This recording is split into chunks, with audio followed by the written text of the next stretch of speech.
বিড়ালের গলায় ঘণ্টা বাঁধার সাহস কার আছে?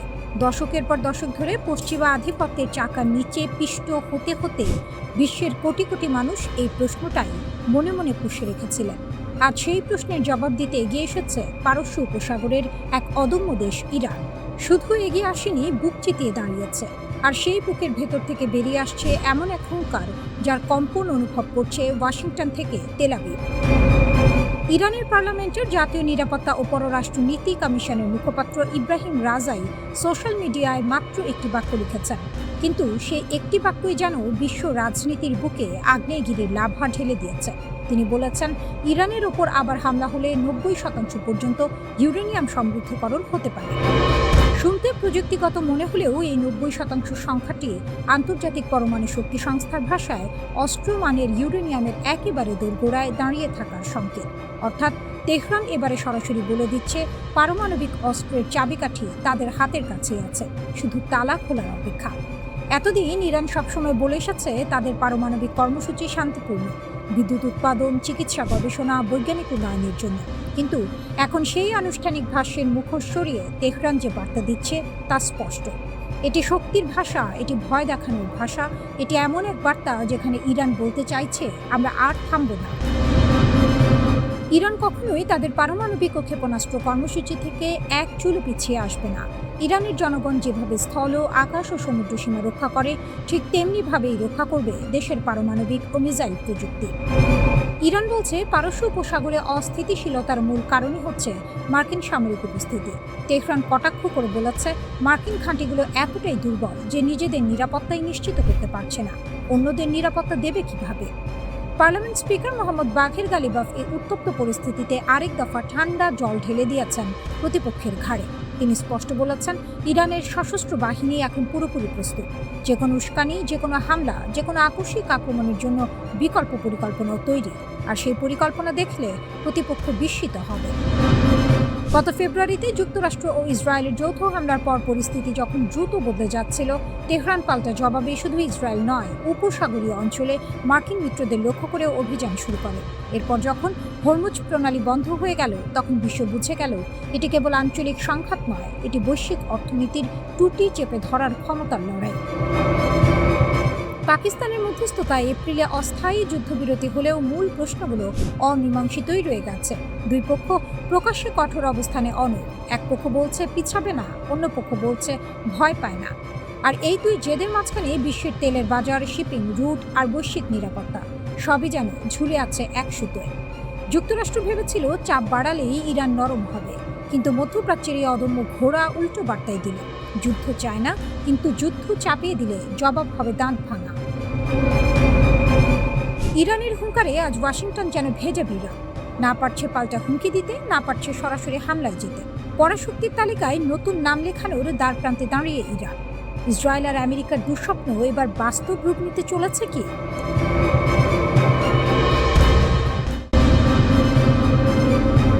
পরমাণু হুমকির মুখে ইরান, তবুও মাথা নোয়ায়নি তেহরান। 8 বছর আগে মার্কিন প্রেসিডেন্ট ডোনাল্ড ট্রাম্প ইরানের সঙ্গে করা পরমাণু চুক্তি থেকে সরে আসার পর থেকে তেহরান প্রায় 22,000 পাউন্ড বা প্রায় 11 টন সমৃদ্ধ ইউরেনিয়াম মজুত করেছে। ইসরায়েলি সেনাবাহিনীর এক নাম না জানা কর্মকর্তা এমন এক বক্তব্য দিলেন যা পশ্চিমাদের নতুন করে ভাবিয়ে তুলেছে। তিনি বলেছেন, ইরানের কাছে এখন যে পরিমাণ সমৃদ্ধ ইউরেনিয়াম মজুত আছে তা দিয়ে তাত্ত্বিকভাবে প্রায় 11টি পারমাণবিক বোমা বানানো সম্ভব। 60% সমৃদ্ধ প্রায় 400 কেজি ইউরেনিয়াম যদি ইরান থেকে সরানো না যায়, তাহলে গত 40 দিনের এই রক্তক্ষয়ী সংঘাতকে তিনি নিজেই বড় ব্যর্থতা বলে স্বীকার করে নিয়েছেন। ইরান বহুকাল ধরে আন্তর্জাতিক চাপের চাকার নিচে পিষ্ট হয়েছে, নিষেধাজ্ঞার পর নিষেধাজ্ঞা, হুমকির পর হুমকি। তবু তেহরানের মাথা নোয়ানোর ইতিহাস নেই। ইরান যেন সেই কলসি যাকে বারবার আঘাত করা হয়েছে, কিন্তু ভাঙা যায়নি। ইসরায়েলের ওই কর্মকর্তার কথায় পরিষ্কার, তারা নিজেরাই বুঝতে পারছেন সামরিক শক্তি দিয়ে ইরানের পারমাণবিক স্বপ্ন গুড়িয়ে দেওয়া সম্ভব হয়নি। তাই এখন কূটনীতির দরজায় টোকা দিচ্ছেন, একই সঙ্গে আবার হামলার ভয় দেখাচ্ছেন। দুই নৌকায় পা দিয়ে পার হওয়ার এই চেষ্টা কতটুকু সফল হবে সময়ই বলবে। তেহরান যেন এই ইউরেনিয়াম ব্যবহার করে পারমাণবিক বোমা তৈরি করতে না পারে, সেটাকেই কারণ হিসেবে দেখিয়ে গত 28 ফেব্রুয়ারি যুক্তরাষ্ট্র ও ইসরায়েল দেশটিতে হামলা শুরু করে। এই রহস্য উন্মোচন হয়নি যে ইরানের সেই বিশাল ইউরেনিয়ামের মজুদ কোথায়, যদিও জাতিসংঘের পরমাণু সংস্থা IAEA রাফায়েল গ্রসির মতে ইরানের উচ্চ সমৃদ্ধ ইউরেনিয়ামের বড় অংশ সম্ভবত ইস্পাহান পারমাণবিক কমপ্লেক্সে রয়েছে। ইউরেনিয়াম যত বেশি সমৃদ্ধ হয় তত দ্রুত ও সহজে আরও উচ্চ মাত্রায় নেওয়া যায়। 0 থেকে 20% পৌঁছানো কঠিন, কিন্তু 20 থেকে 60 বা 90% পৌঁছানো তুলনামূলক সহজ। 90% সমৃদ্ধ ইউরেনিয়ামে সাধারণত পারমাণবিক অস্ত্র তৈরিতে ব্যবহৃত হয়। বিশেষজ্ঞদের মতে বিশাল এই মজুদের একাংশ যুদ্ধের ধ্বংসস্তূপের নিচে চাপা পড়ে থাকতে পারে। সেটা উদ্ধার করা বা এর অস্তিত্ব নিশ্চিত করা খুবই কঠিন। ইরান যদি ইউরেনিয়াম খনন করে বেরো করে, সেটা থেকে যুদ্ধাস্ত্র তৈরি করতে 1 বছরেরও বেশি সময় লাগতে পারে বলে জানিয়েছেন তারা। আন্তর্জাতিক পরমাণু শক্তি সংস্থার প্রধান রাফায়েল গ্রসি বার্তা সংস্থা এপিকে দেওয়া সাক্ষাৎকারে জানিয়েছেন, ইরানের অধিকাংশ উচ্চমাত্রার সমৃদ্ধ ইউরেনিয়াম সম্ভবত ইস্পাহান পারমাণবিক কমপ্লেক্সেই রয়েছে। স্থাপনাটি গত বছর বিমান হামলার শিকার হলেও সম্পূর্ণ ধ্বংস হয়নি। ইসরায়েল ও যুক্তরাষ্ট্র বলছে, তেহরানের পারমাণবিক সক্ষমতা ধ্বংস করা এই যুদ্ধ শুরুর অন্যতম লক্ষ্য। তবে বিশেষজ্ঞদের মতে সমৃদ্ধ ইউরেনিয়াম খুঁজে বের করে নিয়ন্ত্রণ না নেওয়া পর্যন্ত সেই লক্ষ্য অর্জন সম্ভব নয়। পারমাণবিক অস্ত্র বিষয়ে আন্তর্জাতিক বিশেষজ্ঞ ও institute for science and international সিকিউরিটির প্রতিষ্ঠাতা ডেভিড অ্যালব্রাইট বলেন, যদি যুক্তরাষ্ট্র ও ইসরায়েলের এই উপাদানগুলো জব্দ করতে ব্যর্থ হয়, তাহলে ইরান দ্রুত পারমাণবিক অস্ত্র তৈরির পথে এগিয়ে যেতে পারে। বছরের পর বছর ধরে ইরানের প্রস্তুতি ও সমৃদ্ধ ইউরেনিয়ামে রূপান্তরের প্রক্রিয়াকে ব্যাংকে প্রচুর টাকা জমা রাখার সঙ্গে তুলনা করেছেন আলব্রাইট। বিশ্লেষকদের অনেকের ধারণা, তেহরান হয়তো ইস্পাহানের পাহাড়ি টানেলে কোনো গোপন সমৃদ্ধকরণ কেন্দ্র তৈরি করেছে, যেখানে পারমাণবিক বোমার জ্বালানি তৈরির কাজ চালাচ্ছে।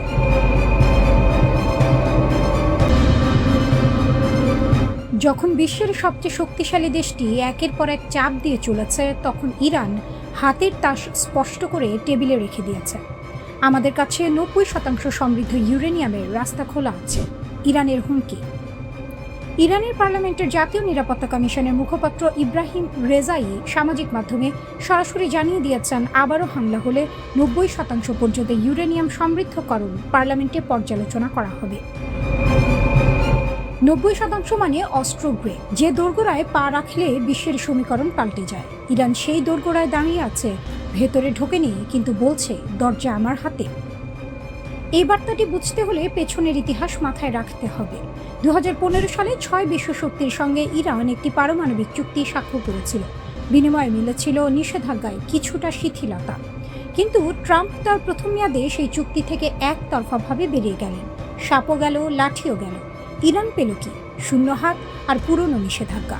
সেই অপমানের জবাবে ইরান চুপ করে বসে থাকেনি। গত 8 বছরে প্রায় 11,000 কিলোগ্রাম সমৃদ্ধ ইউরেনিয়াম জমা করেছে। এটি ক্রোধের প্রতিক্রিয়া নয়, এটি কৌশলের ফসল।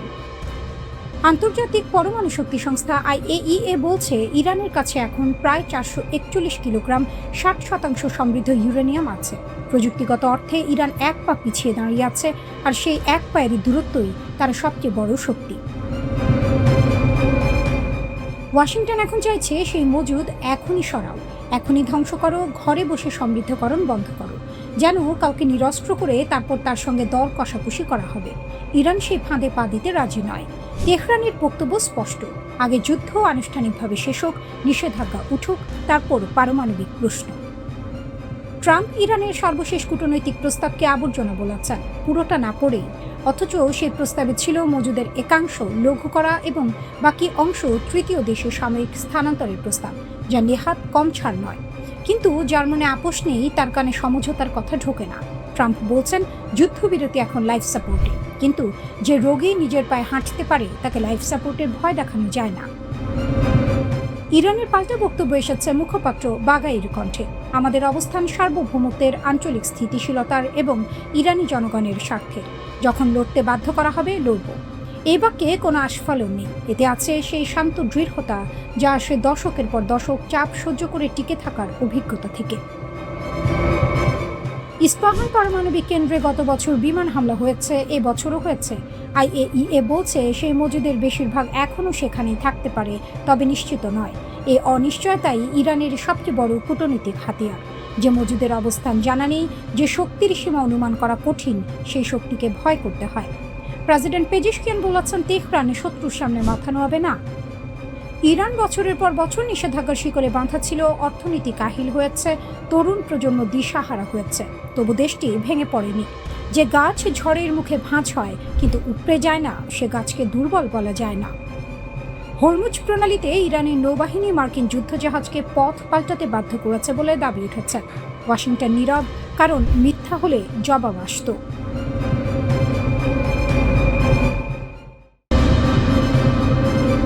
ইউরোপের বুকে আমেরিকার ঘর ভাঙতে চাইছেন ট্রাম্প, কিন্তু পারবেন কি? ইরান যুদ্ধে ইউরোপীয় মিত্ররা পাশে না দাঁড়ানোয় ডোনাল্ড ট্রাম্প এখন ঘর ভাঙার হুমকি দিচ্ছেন। জার্মানি, ইতালি, স্পেন একে একে সব দেশ থেকে মার্কিন সেনা সরিয়ে নেওয়ার কথা বলছেন তিনি, কিন্তু বলা আর করা যে এক কথা নয়, সেটা ট্রাম্প নিজেও জানেন। শুরুটা হয়েছিল জার্মান চ্যান্সেলর ফ্রিডরিখ মেটসের একটি মন্তব্য থেকে। তিনি সরাসরি বলে দিলেন ইরান যুদ্ধে আমেরিকা অপমানিত হচ্ছে এবং ট্রাম্প প্রশাসনের কাছে কোনো যৌক্তিক কৌশল নেই। কথাটা সত্যি হোক বা না হোক, ট্রাম্পের গায়ে লেগেছে। রাগে ফুঁসে উঠে তিনি ট্রুথ সোশ্যালে মেটসকে কটাক্ষ করলেন আর সঙ্গে ঘোষণা দিলেন জার্মানি থেকে 5,000 সেনা ফিরিয়ে আনা হবে। শুধু জার্মানি নয়, ইতালির প্রধানমন্ত্রী জর্জিয়া মেলোনি, যাকে ট্রাম্প একদিন প্রিয় বন্ধু বলতেন, তিনিও ইরান যুদ্ধের সমালোচনা করায় ট্রাম্পের রোষের মুখে পড়েছেন। ব্রিটিশ প্রধানমন্ত্রী স্টারমারকে উইনস্টন চার্চিল নন বলে খোঁচা দিতেও ছাড়েননি তিনি। স্পেন প্রসঙ্গে ট্রাম্পের মন্তব্য আরও তিত। স্পেনের ভূমিকা ছিল একেবারেই ভয়ঙ্কর, কিন্তু এই রাগের আগুনে ঘি ঢেলেছে আসলে ইরান। যে দেশকে দশকের পর দশক ধরে কোণঠাসা করে রাখার চেষ্টা হয়েছে, সেই ইরান আজ এমন এক অবস্থানে দাঁড়িয়ে যে পুরো পশ্চিমা জোটের কপালে ভাঁজ পড়েছে। ভূগর্ভস্থ মিসাইল শহর, হাজার হাজার ফুট পাথরের নিচে লুকানো অস্ত্র ভাণ্ডার। এই ইরানকে সামরিকভাবে ঘায়েল করা যাচ্ছে না। যুদ্ধ দীর্ঘ হচ্ছে, খরচ বাড়ছে, আর পশ্চিমা মিত্রদের মধ্যে ফাটল চড়া হচ্ছে। ইরান কার্যত নিজে না লড়েও শত্রুর শিবিরে ভাঙন ধরিয়ে দিচ্ছে। এটাই তার সবচেয়ে বড় কূটনৈতিক জয়। এবার আসা যাক আসল প্রশ্নে। ট্রাম্প কি সত্যি ইউরোপ থেকে সেনা সরাতে পারবেন? পেন্টাগনের হিসাব বলছে শুধু জার্মানি, ইতালি আর স্পেনে মোট 53,000-এর বেশি মার্কিন সেনা আছেন। পুরো ইউরোপে সংখ্যাটা প্রায় 68,000। এই বিশাল বাহিনী রাতারাতি গুটিয়ে নেওয়া অত সহজ নয়। জার্মানির রামস্টেন এয়ারবেজ, ইতালির নেপলস এবং ভিসেন্টার ঘাঁটি, স্পেনের জিব্রাল্টার সংলগ্ন নৌঘাঁটি, এগুলো শুধু ব্যারাক নয়, মধ্যপ্রাচ্যের যুদ্ধেও এগুলো লজিস্টিক মেরুদণ্ড হিসাবে কাজ করছে। জার্মানির ল্যান্ডস্টুল হাসপাতাল ইউরোপ, মধ্যপ্রাচ্য, আফ্রিকার আহত মার্কিন সেনাদের চিকিৎসার একমাত্র বড় কেন্দ্র। তার উপর আছে আইনের দেওয়াল। 2026 সালে ন্যাশনাল ডিফেন্স অথরাইজেশন অ্যাক্ট স্পষ্ট বলছে ইউরোপে মার্কিন সেনা সংখ্যা 75,000-এর নিচে নামানো যাবে না। কংগ্রেস এই ব্যাপারে ট্রাম্পের পথ আটকে দিতে পারে, আগেও দিয়েছে। 2020 সালেও একই হুমকি দিয়েছিলেন ট্রাম্প। কংগ্রেসের বাধায় সে পরিকল্পনা ভেস্তে গিয়েছিল। তাহলে কি সব কথার কথা? পুরোটা নয়। পেন্টাগন জার্মানি থেকে 5,000 সেনা সরানোর ঘোষণা দিয়েছে। এটা প্রতীকী হলেও বার্তাটা স্পষ্ট। ইউরোপীয় মিত্ররা যদি আমেরিকার যুদ্ধে কাঁধ না মেলায়, তাহলে আমেরিকার ছাতাও সরে যাবে। কিন্তু এই ছাতা সরানো যতটা সহজ বলছেন ট্রাম্প, বাস্তবে ততটা নয়। আর ইরান সেটা জানে বলেই নির্বিকারে বসে শত্রুর ঘরের আগুন দেখছে।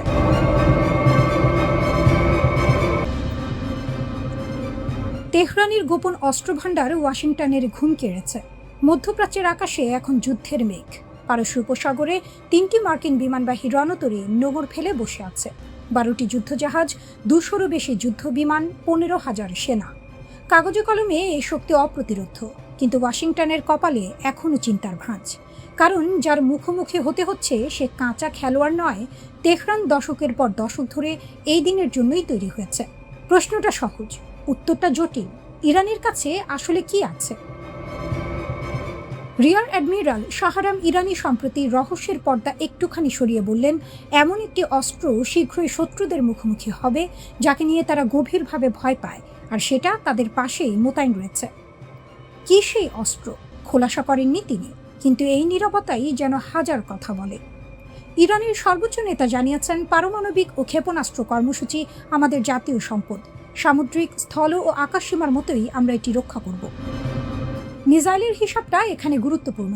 মার্কিন সামরিক বাহিনী যে ডার্ক ইগল হাইপারসনিক মিসাইল মোতায়েনের কথা ভাবছে, সেটি 5 ম্যাক গতিতে ছোটে 2776 কিলোমিটার দূরের লক্ষ্যে আঘাত করতে পারে। শুনতে ভয়ঙ্কর লাগে, কিন্তু মাত্র 14 কেজি বিস্ফোরক বহন ক্ষমতা, এটা জানলে ছবিটা পাল্টে যায়। অন্যদিকে ইরানের খোররামশার 4 ব্যালিস্টিক মিসাইল 2000 কিলোমিটারের বেশি পাল্লায় 1500 কেজি ওয়ারহেড বহন করতে সক্ষম। তুলনাটা অনেকটা ছুরি দিয়ে তলোয়ারের মোকাবিলা করার মতো। আরও উদ্বেগের বিষয় হলো ইরানের চোখের শক্তি। মার্কিন গোয়েন্দা সূত্রের দাবি 2024 সালেই চীন থেকে TE-014 মডেলের একটি উন্নত স্যাটেলাইট সিস্টেম কিনেছে তেহরান। এই উপগ্রহ মার্কিন ঘাঁটিগুলো অত্যন্ত নির্ভুলভাবে পর্যবেক্ষণ করতে পারে, অর্থাৎ শত্রুর ঘরের নকশা আগে থেকেই জানা। যুদ্ধের চেয়ে বড় সুবিধা আর কি হতে পারে? পেন্টাগনের অনুমান ছিল ইরানের আকাশে প্রতিরক্ষা ভঙ্গুর, কিন্তু বাস্তবে মার্কিন বায়ুসেনার F-15 স্ট্রাইক ইগল ভূপাতিত হওয়ার খবর সেই হিসাব উল্টে দিয়েছে। যে দেশকে কাগজে বাঘ ভাবা হয়েছিল সে রীতিমতো নখর দেখিয়ে দিল। আর ইসরায়েলি সামরিক সূত্রের স্বীকারোক্তি আরও চমকপ্রদ। ইরানের 400 কেজির বেশি সমৃদ্ধ ইউরেনিয়াম সরানো না গেলে এই যুদ্ধ তাদের জন্য বড় ব্যর্থতা। একজন শীর্ষ ইসরায়েলি কর্মকর্তার এই কথাই বলে দেয় লক্ষ্য পুরোপুরি অর্জিত হয়নি। ইরান কিন্তু হাত গুটিয়ে বসে থাকেনি। কাতার, কুয়েত, সংযুক্ত আরব আমিরাত, ইরাক ও সৌদি আরব সহ 8 দেশে মার্কিন 16টি সামরিক ঘাঁটিতে হামলার দাবি করেছে তেহরান। CNN-এর একটি প্রতিবেদনে স্বীকার করেছে এই হামলাগুলো এত দ্রুত ও নিখুঁত ছিল যে ব্যয়বহুল মার্কিন রাডার ব্যবস্থাগুলো কার্যত অকার্যকর হয়ে পড়েছে। এমনকি উপসাগরীয় অঞ্চলে মার্কিন বাহিনীর আকাশ চোখ খ্যাত E-3 নজরদারি বিমানও রেহাই পায়নি বলে দাবি করা হচ্ছে। পেন্টাগন অবশ্য নিরাপত্তাজনিত কারণে ক্ষয়ক্ষতির বিস্তারিত প্রকাশ করতে নারাজ। এই নীরবতাই অনেক প্রশ্নের জন্ম দেয়। ইরান তার পারমাণবিক কর্মসূচি নিয়ে অবশ্য বরাবরই বলে এসেছে এটি শান্তিপূর্ণ উদ্দেশ্যে, কিন্তু 60% মাত্রায় সমৃদ্ধ ইউরেনিয়ামের মজুদ এবং তার থেকে 11টি পারমাণবিক বোমা তৈরির সক্ষমতার হিসাব এটি পশ্চিমা মহলে সত্যিকারের উদ্বেগের কারণ। তেহরান বলছে এটা আত্মরক্ষার অধিকার, ওয়াশিংটন বলছে এটা হুমকি। দুই পক্ষের এই টানাটানিতে মধ্যপ্রাচ্য আজ বারুদের স্তূপের ওপর বসে আছে।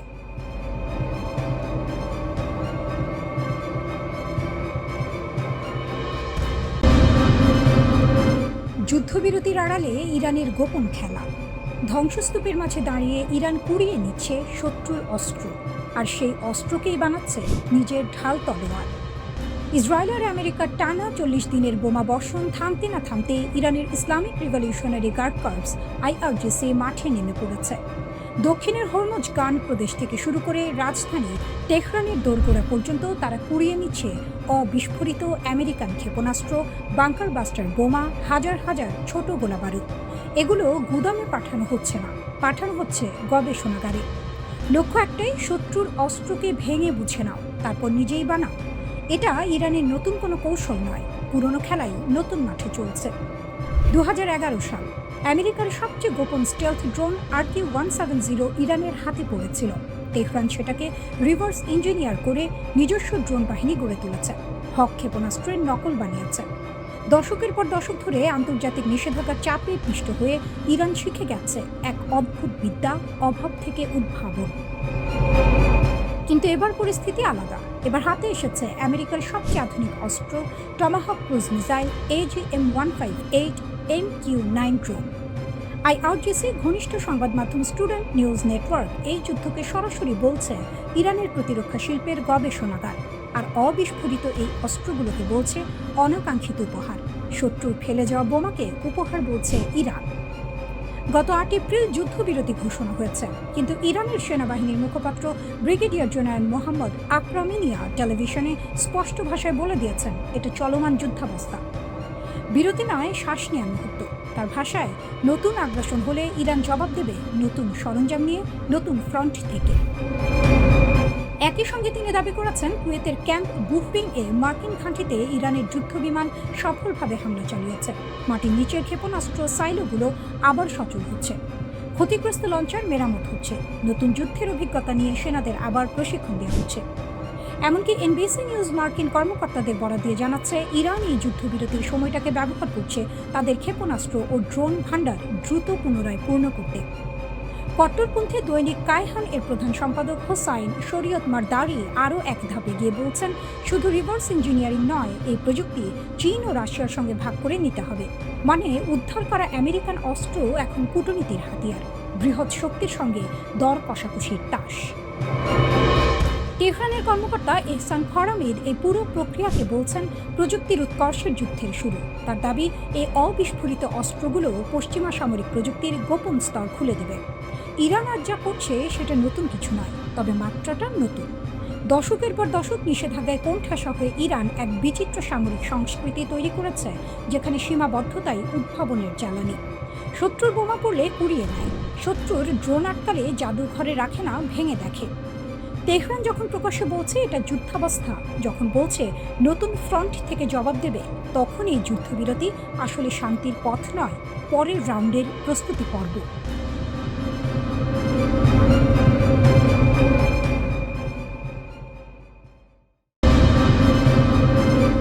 আমেরিকা ভেবেছিল ইরানকে হাঁটু গেড়ে বসিয়ে দেবে, কিন্তু তেহরান নতজানু হয়নি, বরং ধ্বংসস্তূপের ভেতর থেকে, আগুনের ভেতর থেকে উঠে এসেছে এক নতুন নেতা।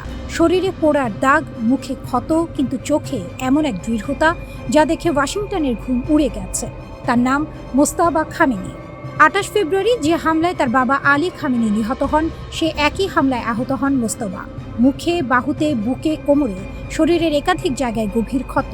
এক পায়েও আঘাত, মাথার পেছনে গেঁথে গিয়েছিল শার্প নেলের টুকরো। সেই রাতে পৃথিবীর সবচেয়ে শক্তিশালী দেশটি মনে করেছিল ইরানের মেরুদণ্ড ভেঙে দেওয়া হয়েছে, নেতৃত্ব শূন্য, দেশ দিশেহারা, পতন আসন্ন। কিন্তু সেই রাতেই ইতিহাস অন্য রাস্তা বেছে নিল। বাবার উত্তরসূরি হিসেবে মোস্তফা ক্ষমতার হাল ধরলেন, হাসপাতালের বিছানা থেকে, আধো অন্ধকার কোনো নিরাপদ আশ্রয় থেকে, কিন্তু ধরলেন এবং আর ছাড়েননি। মার্কিন গোয়েন্দা সংস্থাগুলো এখন এক অদ্ভুত সমস্যায় পড়েছে। CIA আছে, NSA আছে, স্যাটেলাইট আছে, ড্রোন আছে, সাইবার নজরদারি আছে, কিন্তু মোস্তফাকে চোখে দেখা যাচ্ছে না।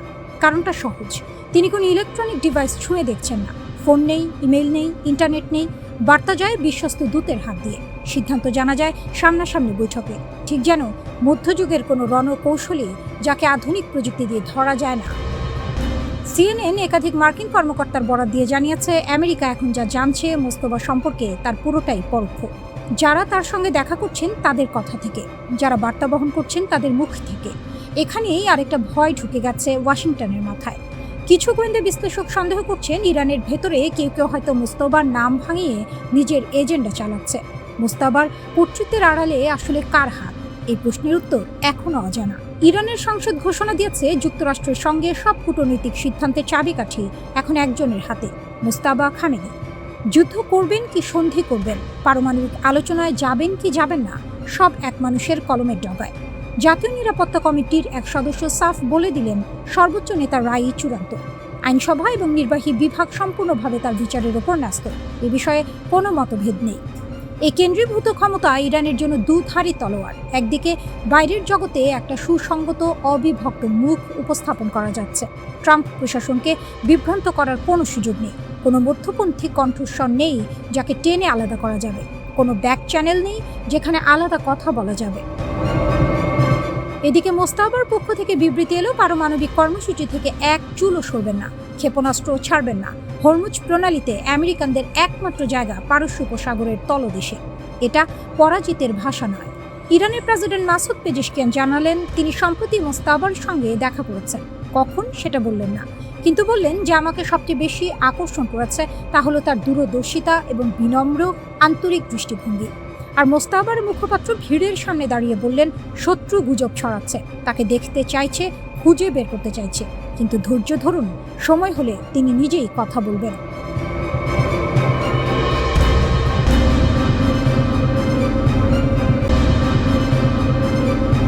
ইরানের দুই চালে কাঁপছে পুরো মধ্যপ্রাচ্য। তেলের পাইপলাইনে আগুন, হরমুজে মিসাইল আর আমেরিকার অস্ত্র ভাণ্ডারে টান। ইরান এবার এমন এক দাবার চাল দিয়েছে যা একসঙ্গে কাঁপিয়ে দিয়েছে বিশ্ব অর্থনীতি, আঞ্চলিক রাজনীতি আর আমেরিকার সামরিক অহংকার। যুদ্ধবিরতির 1 মাসও পার হয়নি, কিন্তু ইরান অপেক্ষা করেনি। 4 মে সরাসরি আঘাত করল সংযুক্ত আরব আমিরাতের বুকে। প্রশ্ন হলো, এত দেশ থাকতে আমিরাত কেন? CNN এর বিশ্লেষণ বলছে, এর পেছনে আছে দুটি সুনির্দিষ্ট কারণ, এবং দুটোই ইরানের জন্য অস্তিত্বের প্রশ্ন। প্রথম চাল, তেলের রাজত্বে আঘাত। হরমুজ প্রণালী বন্ধ থাকলে সৌদি আরব, ইরাক, কুয়েত সবাই আটকে যায়, তেল বের করতে পারে না, বিশ্ববাজারে দাম আকাশ ছোঁয়। কিন্তু আমিরাত, তারা বসে হাসছিল, কারণ ফুজাইরা পাইপলাইন। এই বিশেষ পাইপলাইনটি হরমুজ প্রণালীকে পুরোপুরি এড়িয়ে সরাসরি ওমান উপসাগরে গিয়ে মিশেছে। মানে হরমুজ বন্ধ থাকলেও আমিরাত অনায়াসে তেল বিক্রি করতে পারে। পুরো অঞ্চল যখন জ্বালানি সংকটে ছটফট করছে, তখন আমিরাত একা বিশ্ববাজারে তেল সরবরাহ করে যাচ্ছে স্বাভাবিকভাবে। ইরানের চোখে এটা সহ্য করার মতো নয়, তাই হামলা লক্ষ্য করা হলো সেই পাইপলাইনকে। ফুজাইরার তেল কমপ্লেক্সে আগুন জ্বলে উঠল, 3 ভারতীয় শ্রমিক আহত হলেন, আর হামলার খবর ছড়িয়ে পড়তেই বিশ্ববাজারে তেলের দাম লাফ দিয়ে উঠল। ইরানের বার্তা স্পষ্ট, হরমুজ আমরা বন্ধ করলে পুরো অঞ্চল বন্ধ। ফুজাইরা দিয়ে পালানোর রাস্তাও আর খোলা থাকবে না। শুধু তাই নয়, হামলার ঠিক আগে ইরানের রিভলিউশনারি গার্ড একটি মানচিত্র প্রকাশ করে, যেখানে ফুজাইরাকে তাদের নিয়ন্ত্রিত অঞ্চলের অংশ হিসেবে দেখানো হয়। এটা কোনো ভুল নয়, এটা ইচ্ছাকৃত বার্তা। এই ভূমি আমাদের নজরে আছে। দ্বিতীয় চাল, ইসরায়েলের বন্ধুকে শাস্তি। ইরানের দ্বিতীয় রাগের কারণ আরও গভীর। সাম্প্রতিক যুদ্ধে আমিরাত আর ইসরায়েলের সম্পর্ক এমন এক জায়গায় পৌঁছেছে যা এর আগে কখনো দেখা যায়নি। গোয়েন্দা তথ্য বলছে, ইসরায়েল প্রথমবারের মতো কোনো আরব দেশে নিজেদের ক্ষেপণাস্ত্র প্রতিরক্ষা ব্যবস্থা এবং সেনা মোতায়েন করেছে। সেই দেশটি আমিরাত। আব্রাহাম অ্যাকর্ডের পর থেকে দুই দেশের সম্পর্ক ঘনিষ্ঠ হচ্ছিল, কিন্তু যুদ্ধের মধ্যে সেই সম্পর্ক রূপান্তরিত হয়েছে সামরিক জোটে। ইরানের কাছে এটা সরাসরি হুমকি। নিজেদের দোরগোড়ায় ইসরায়েলি সেনা এটা মেনে নিয়ে আরও প্রশ্নই নেই। তাই হামলার পরপরই তাসনিম নিউজে ইরানের সামরিক কর্মকর্তা ঘোষণা করলেন, আমিরাত যদি ইসরায়েলের ঘুঁটি হিসেবে ব্যবহৃত হয়, তাহলে এমন শিক্ষা দেয়া হবে যা তারা কখনো ভুলবে না। কাঁচের ঘরে বসে আছো, একটি সুবিধাও নিরাপদ থাকবে না। হরমুজে আমেরিকাকেও সরাসরি চ্যালেঞ্জ। 4 মে আরও একটি কারণে ঐতিহাসিক। ঠিক সেই দিন আমেরিকা ঘোষণা দিল, বাণিজ্যিক জাহাজ পাহারা দিয়ে হরমুজ পার করানো হবে। নাম দিল প্রজেক্ট ফ্রিডম। ইরান অপেক্ষা করল না 1 মিনিটও। সেই দিনই ছুড়ল 15টি মিসাইল, 4টি ড্রোন। সরাসরি আমেরিকান যুদ্ধজাহাজ লক্ষ্য করেও ছোড়া হলো মিসাইল। আমিরাত উপকূলের কাছে 2টো কার্গো জাহাজে আগুন ধরে গেল। দক্ষিণ কোরিয়াও জানালো তাদের একটি জাহাজও আক্রান্ত হয়েছে হরমুজে। তেহরান বলল, এটা আগ্রাসন নয়, এটা জবাব। আমেরিকা জোর করে হরমুজে ঢুকতে চেয়েছে, পরিণাম ভোগ করছে।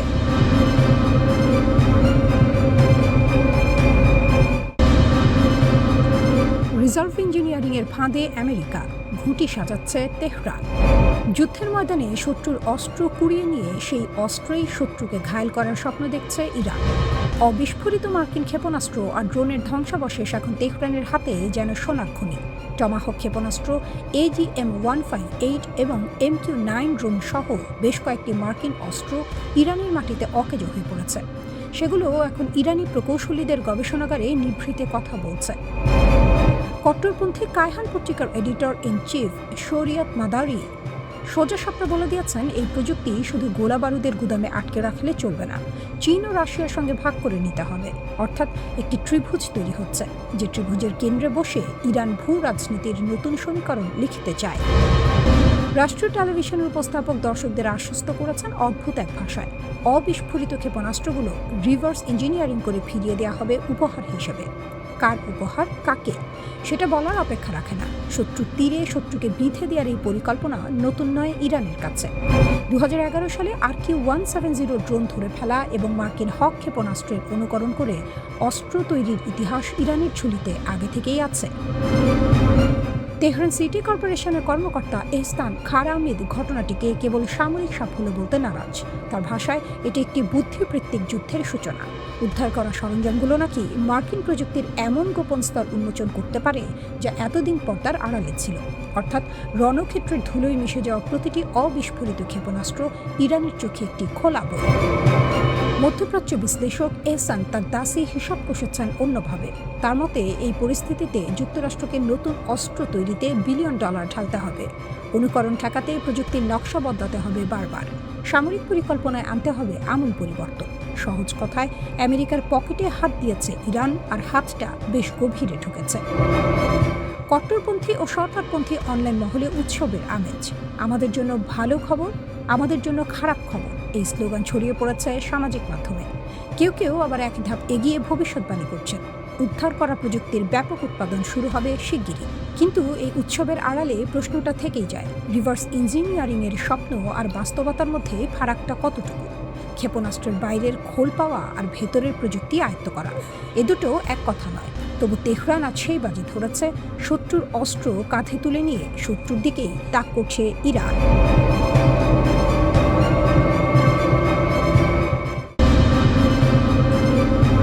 ইরানের সমৃদ্ধ ইউরেনিয়াম নিয়ে বিশ্ব রাজনীতির দাবার ছকে নতুন ঘুঁটি চলল। সেই ঘুঁটি চাললেন স্বয়ং ভ্লাদিমির পুতিন। মস্কোর সংবাদ সম্মেলনে রুশ প্রেসিডেন্ট ঘোষণা দিলেন, ইরানের সমৃদ্ধ ইউরেনিয়ামে পরিবহন ও সংরক্ষণ করতে রাশিয়া প্রস্তুত, কিন্তু তেহরান নীরব। পুতিন মনে করিয়ে দিলেন পুরনো অভিজ্ঞতার কথা। 2015 সালে ঐতিহাসিক পরমাণু চুক্তি JCPOA এর অংশ হিসেবে ইরানের সমৃদ্ধ ইউরেনিয়ামের একটি বড় অংশ রাশিয়ায় স্থানান্তর করা হয়েছিল। সেটা সফলভাবে সম্পন্ন হয়েছিল। মস্কো বলছে সেই পথে আবার হাঁটতে তারা রাজি। প্রস্তাবটা শুনতে মসৃণ, কিন্তু ভেতরে তার জটিলতা অনেক গভীর। পুতিন নিজেই জানালেন, আলোচনা কোথায় এসে থমকে গেছে। যুদ্ধে জড়িত সব পক্ষ প্রাথমিকভাবে একমত হয়েছিল যে ইরানের ইউরেনিয়াম দেশের বাইরে যাবে, কিন্তু তারপর ওয়াশিংটন দাবি তুলল ইউরেনিয়াম যাবে শুধু আমেরিকায়, অন্য কোথাও নয়। সেই দাবি শুনে ইরানও কঠোর হয়ে গেল। এখানেই আসল দ্বন্দ্ব। ইরান মাটি থেকে তুলে নিজের হাতে দেয়া এক জিনিস, আর সেটা সরাসরি শত্রুর ঘরে তুলে দেয়া সম্পূর্ণ আলাদা জিনিস। আমেরিকার দাবি ফাঁদ না সমাধান? ওয়াশিংটনের যুক্তি হয়তো এই, ইরানের ইউরেনিয়াম রাশিয়ায় গেলে নিরাপদ নয়, কারণ মস্কো তেহরানের বন্ধু। সেই বন্ধু যে কোনো সময় সেটা ফিরিয়ে দিতে পারে, তাই আমেরিকার হাতে থাকলেই নিরাপদ।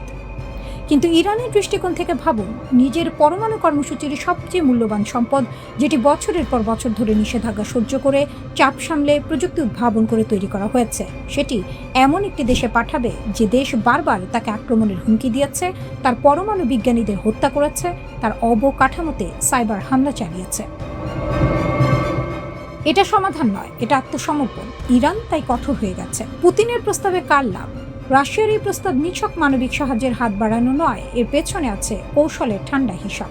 প্রথমত, ইরানের ইউরেনিয়াম মস্কোতে থাকলে রাশিয়া হয়ে ওঠে অপরিহার্য মধ্যস্থতাকারী। যে কোনো ভবিষ্যৎ চুক্তিতে রাশিয়ার ভূমিকা নিশ্চিত, টেবিলে রাশিয়ার আসন পাকা। দ্বিতীয়ত, এই প্রস্তাব দিয়ে পুতিন আমেরিকাকে একটি বার্তা দিচ্ছেন, তুমি যদি ইউরেনিয়াম চাও, আমার মাধ্যমে এসো। ওয়াশিংটনকে মস্কোর দরজায় আসতে বাধ্য করার এটি একটি চতুর কৌশল।